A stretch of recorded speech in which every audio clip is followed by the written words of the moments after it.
রাসূলুল্লাহ সাল্লাল্লাহু আলাইহি ওয়াসাল্লাম কবরের উপর খেজুরের ডাল পুঁতেছিলেন কেন?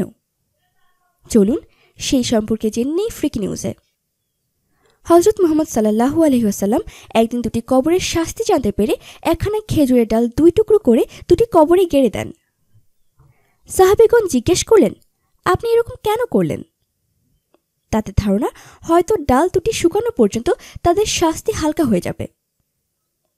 কিন্তু তাদের এই ধারণা সম্পূর্ণ ভুল, কারণ তাদের শাস্তি হালকা হয়েছিল রাসূল সাল্লাল্লাহু আলাইহি ওয়াসাল্লামের বিশেষ সুপারিশের জন্য, কাঁচা ডালের জন্য নয়, যা সহিহ মুসলিমে জাবের রাদিয়াল্লাহু তাআলা আনহু বর্ণিত হাদিস দ্বারা প্রমাণিত।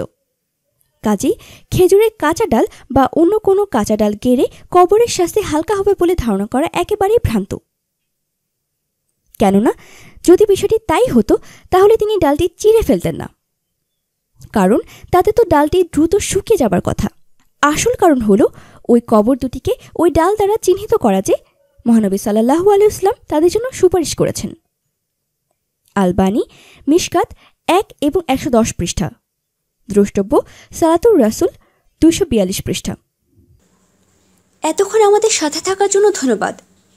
আমাদের পরবর্তী আপডেট পেতে ফ্রিকি নিউজ চ্যানেলটি সাবস্ক্রাইব করে আমাদের সাথেই থাকুন।